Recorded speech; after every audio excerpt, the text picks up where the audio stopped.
Getting Cole for the holidays is the worst possible gift. But for this holiday show, we're going to look at what players, teams, and coaches in sports are deserving of such a horrible gift. I'm joined by our Cole experts Keeva Schneider and Blake Snetman to see who around the league is most deserving of Cole this Christmas. Blake, we'll start with you. Give me your one player in all of sports who deserves Cole this Christmas. For me, it's Angelo Ball. Why? Well, he's the one Ball brother that nobody talks about. And the one time he was talked about was shoplifting in China. Well, the other two brothers... It's not a bad thing not being talked about. Their father is impinging on everything Lonzo and LaMelo is doing. He is involved in every step of their life. He's been a complete bust LiAngelo this is the only one who is living his own life regardless of his father. I think he is the only one. Well, he got out of China because of his father. Well, I mean, any father's going to do that for their kids. Well, I don't think any father has that power to get them out of China and working with them. All right, I agree LeVar Ball has an extraordinary amount of power. But that being said, I think LeVar Ball has focused the least on LiAngelo, making him separate from the Ball family, which is hated by so many people. Absolutely. He hasn't even gotten to play a game this year, so he has been a bust. Doesn't even have his own signature shoe when the other two do. That's true. He's young. My player that deserves the most Cole is Gronk. And I kind of extended this to the majority of players that are getting suspended in the NFL. Not only did Gronk get suspended for a terrible illegal hit, he then had the nerve to appeal and was recently denied the appeal. Now, this year so far, there have been 55 suspended players. We're on track to hit 75.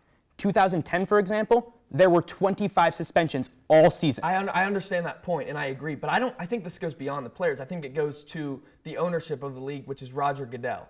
Roger Goodell, he's inconsistent, and the league is inconsistent about suspending these players. They had Jalen Ramsey and A.J. Green. They were. You think more players should be suspended? No, they're not consistent. Some are ejected, some aren't.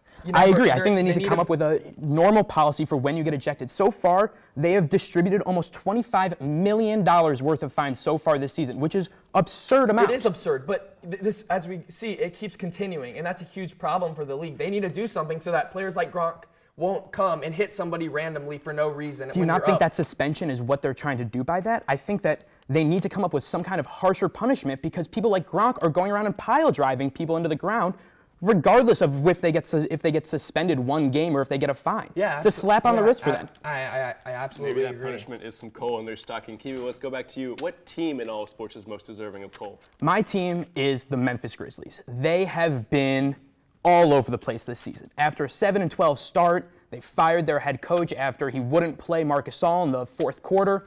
You know, they've had some bad injuries. They let go their entire veteran core. Tony Allen, Zach Randolph, Vince Carter. Yeah, they were old, but they were putting up good numbers. That's very different. Randolph has been there so long. Allen's been there so long. It's kind of time for them to move on. And let me tell you something. This is the beginning of the season. And Conley's only played in about 13 games. The team is 7-6.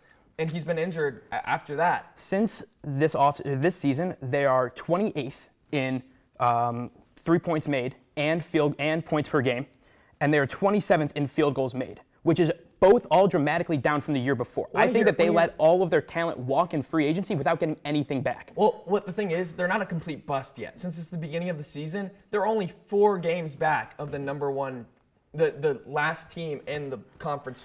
It's early. I just don't see them recovering from this shaky start without that core that they relied on so much.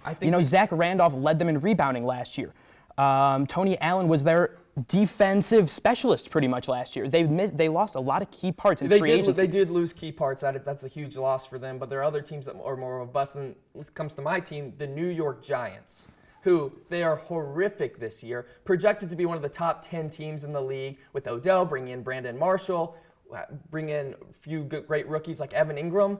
Everyone was looking very high on them this year, and they had an 0-5 start, and ever since then, the one reason that I don't really blame the Giants for being that bad is because name one NFL team that you've seen be successful without any sort of running game. You know, I understand that they had some big injuries to Odell Beckham, and yes, that's killer to them as pretty much their best offensive player, but they have absolutely no offensive line, which is crucial in a throwing game, and no running game. So I think it starts with good coaching. The New England Patriots every year, we see different running backs every year for the most part. There's always obviously 2 teams with a lot of problems. Hopefully that Cole can maybe set them straight. Blake, let's come back to you for the last question. Which coach in all of sports deserves Cole the most? My coach is Butch Jones of the University of Tennessee. Fans hated him this year. They were 25 starting in the preseason polls, And at the end of the season, they were 4-8, and they fired Butch Jones. And the most sad part of it all, the University of Tennessee was trying to find a new head coach, and I've never seen it before to where they keep offering different coaches, none of them would take it, and they fire The their athletic saddest part director. of the entire thing is they still owe their athletic director and coach $18 million. It's pathetic. $18 million for not having a head coach. Yeah. My coach that deserves coal is Hugh Jackson of my hometown Cleveland Browns. Since Huey took up head coach, he is 1-27, a whopping 3.5% win rate. He is currently our offensive coordinator, head coach, play caller, and GM because Sashi Brown, while he's a brilliant businessman, knows absolutely nothing about the sport of football. I think that Bush Davis, Hugh Jackson, two coaches who maybe need a change of scenery. Definitely some coal in their stocking, though. But that's all the time from us here on 101 Sports. Be sure to check us out on all our social media platforms. For all of us here in the studio, whose side are you on?